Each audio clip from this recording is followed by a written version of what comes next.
हरे कृष्ण। एक राजा कहीं से 2 तोते लेकर आया। छोटे छोटे तोते के बच्चे थे और बड़े प्यारे थे। वो राजा 2 तोते लेकर आया। तो राजा ने सोचा मैं इसको पाल पोस के बड़ा करूंगा, इन दोनों तोतों को। लेकिन राजा ने सोचा कि इसका कोई ट्रेनर तो होना चाहिए जो उनको उड़ना सिखाए, बहुत ज्यादा ऊंची उड़ान हो इनकी, और इनको कोई अच्छे से खिलाए पिलाए, इनको बड़ा करे। इनकी परवरिश के लिए तो मैं कोई रखूंगा ना। तो एक ट्रेनर को बुलाया गया। भाई 2 तोते हैं, राजा ने कहा, और इनको संभालो, इनको अच्छे से खिलाओ पिलाओ, बड़ा करो, इनको उड़ना सिखाओ। मैं चाहता हूं ये मेरे दोनों तोते ऊंची उड़ान उड़े, और फिर इनको ऐसी ट्रेनिंग देना कि वापस मेरे पास आए। कहा ठीक। तो ट्रेनर आया, तोते को खाना देना पीना देना, ठीक, पिंजरे में उसको पालना, सब करना, उड़ने की ट्रेनिंग देना। तो एक तोता तो उड़ने की ट्रेनिंग सीख गया, मिल गई उसको, वो सीख गया उड़ना, और वो उड़ते उड़ते उड़ते वापस आ जाए। कभी वो 100 फीट उड़ा, कभी वो 500 फीट उड़ा, 1000 फीट उड़ा, फिर वापस आ जाए। लेकिन दूसरा तोता जिस टहनी पे बैठा था, उस टहनी पे ही बैठा था तोता। वो उड़ने की उसको ट्रेनिंग तो दी ट्रेनर ने, लेकिन वो उड़ा ही नहीं, उड़ता ही नहीं। वो उस टहनी पे ही बैठा था।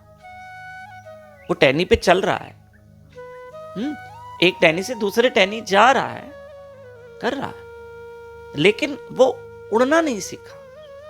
राजा ने कहा भाई इसको तो उड़ना सिखाओ, और बहुत ऊंची उड़ान उड़े, फिर वापस मेरे पास भी लौट गया। तो उस ट्रेनर ने कहा भाई मेरे से तो नहीं हो रहा, एक तोता सीख गया उड़ना, लेकिन ये नहीं सीख रहा। तो कहा भाई दूसरे किसी से सलाह लो, क्या करें। तो गांव में, उस राज्य में एक बुजुर्ग था। उस बुजुर्ग ने कहा ये तोता उड़ना सीखेगा, मैं सिखाऊंगा। बोले कैसे सिखाओगे, हमने तो एक ट्रेनर रखा था, वो तो उसके पीछे बहुत मेहनत की, लेकिन ये तोता तो उड़ता ही नहीं। तब वो गांव का वो बुजुर्ग आया, देखा ये तोता तो अपाहिज तो नहीं है, लेकिन वो अपाहिज नहीं था, वो ठीक था। उसके शरीर के सारे अंग ठीक थे, और तोता मजबूत भी था, उड़ भी सकता है, पंखों में भी जान थी। तो बुजुर्ग ने सोचा ये उड़ क्यों नहीं रहा। अब समझ में आया बुजुर्ग को, और बुजुर्ग ने ऐसा क्या किया, वो तोता भी उड़ने लगा। अब तो वो 100 फुट उड़ के वापस आ गया, फिर कभी 500 फुट उड़ के वापस आ गया। ऐसा क्या किया उस बुजुर्ग ने। राजा ने कहा भाई कैसे इसको ट्रेनिंग दी, ये तोता तो हमारा उड़ने लग गया।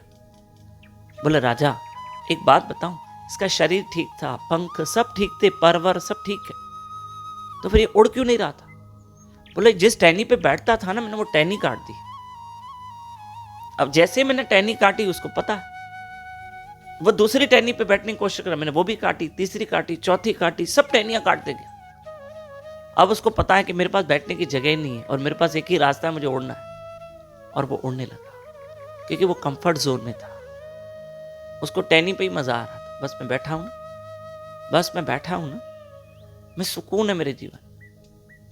मैंने क्या किया, उसकी टहनी काट के उसको कंफर्ट जोन से दूर कर दिया, उसका कंफर्ट जोन हटा दिया, और बहुत सारी टहनियां काटी जहां जहां बैठ रहा था, फिर देखो वो उड़ने लगा। हमारे साथ भी ऐसे है, हम जीवन में आगे प्रोग्रेस कैसे करेंगे, आगे कैसे बढ़ेंगे, जब तक हम कंफर्ट जोन में, आराम वाली जीवन। जैसे मोबाइल लेके बैठे हैं कंफर्ट जोन में 2 घंटे, आराम वाले जीवन, कोई कुछ ना बोले, ये है हमारा कंफर्ट जोन। भैया जब तक हम कंफर्ट जोन से बाहर नहीं आएंगे, तब तक हम आगे नहीं बढ़ पाएंगे, और हमें कंफर्ट जोन से बाहर आना। कंफर्ट जोन मतलब एक सिर्फ आरामदायक जिंदगी नहीं, जीवन में संघर्ष भी होता है, जीवन में संघर्ष भी होता है। श्री राम। और हमें बहुत संघर्ष करना अपने जीवन में, और याद रखना जीवन में संघर्ष ईश्वर के बिना भी अधूरा है, क्योंकि संघर्ष कर करके सफलता भी मिल जाएगी, पर सेटिस्फेक्शन नहीं मिलेगी। संघर्ष के साथ भक्ति होगी तो सफलता भी मिलेगी, सक्सेस भी मिलेगी, और सेटिस्फेक्शन भी मिलेगी। जहां कृष्ण है वहां सफलता है, और जहां कृष्ण है वहां संतुष्टि भी है। हरे कृष्ण कृष्ण कृष्ण हरे हरे, हरे राम राम राम हरे हरे। धन्यवाद।